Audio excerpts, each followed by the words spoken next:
شیخ ادریس صاحب کے بیان کے بعد پیدا ہونے والی صورتحال اور علماء کے احترام کے حوالے سے ایک متوازن، مدلل اور سنجیدہ نقطہ نظر جسے آپ بحث و تکرار کے بجائے فہم و فراست کے لیے استعمال کر سکتے ہیں۔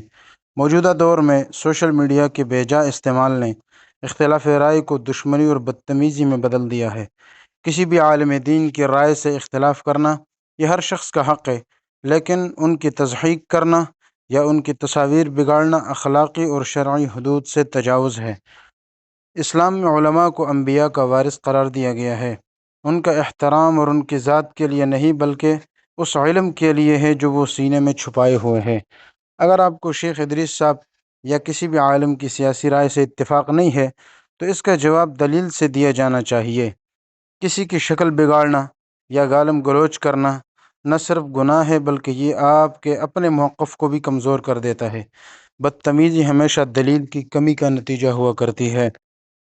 شیخ صاحب نے اگر آرمی چیف کی تعریف کی ہے تو اسے درج ذیل تناظر میں بھی دیکھا جا سکتا ہے۔ سب سے پہلے تو ریاستی استحکام۔ علماء اکثر ملکی اداروں کی مضبوطی کو فتنے اور انتشار کے خلاف ڈھال سمجھتے ہیں۔ ان کا مقصد کسی فرد واحد کی حمایت سے زیادہ ریاست کے نظام کو بچانا ہوتا ہے۔ دوسرا یہ کہ خیرخواہی کا جذبہ۔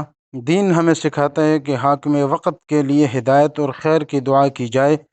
شیخ صاحب کا بیان ممکنہ طور پر اسی جذبے کے تحت ہوگا کہ ادارے اور قیادت مل کر ملک کو بحرانوں سے نکالیں۔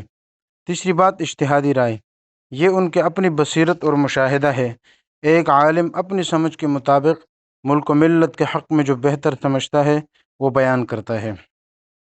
اس وقت ملک جن معاشی اور سیاسی حالات سے گزر رہا ہے، عوام میں اضطراب فطری ہے، لیکن اس اضطراب کا رخ علماء کی طرف موڑنا یہ درست نہیں ہے۔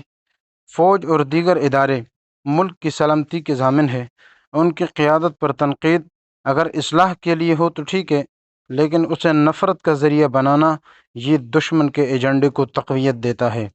قرآن کا حکم ہے کہ الفتنۃ اشد من القتل، فتنہ قتل سے بھی بدتر ہے۔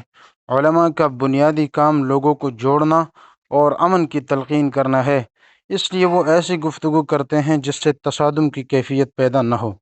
اگر آپ کسی عالم کی بات سے متفق نہیں ہے تو خاموشی اختیار کرنا یا شائستہ انداز میں اپنا موقف پیش کرنا سنت نبوی صلی اللہ علیہ وسلم ہے۔ کسی بزرگ یا عالم کی توہین کر کے ہم اپنی دنیا اور آخرت دونوں برباد کر بیٹھتے ہیں۔ یاد رکھیں، اختلاف رائے جمہوریت اور علم کا حسن ہے، لیکن اخلاق کا دامن ہاتھ سے چھوڑ دینا یہ معاشرے کی تباہی کی علامت ہے۔ ہمیں شیخ صاحب جیسے اکابرین کی نیت پر شک کرنے کے بجائے ان کے تجربے اور علم کا لحاظ رکھنا چاہیے۔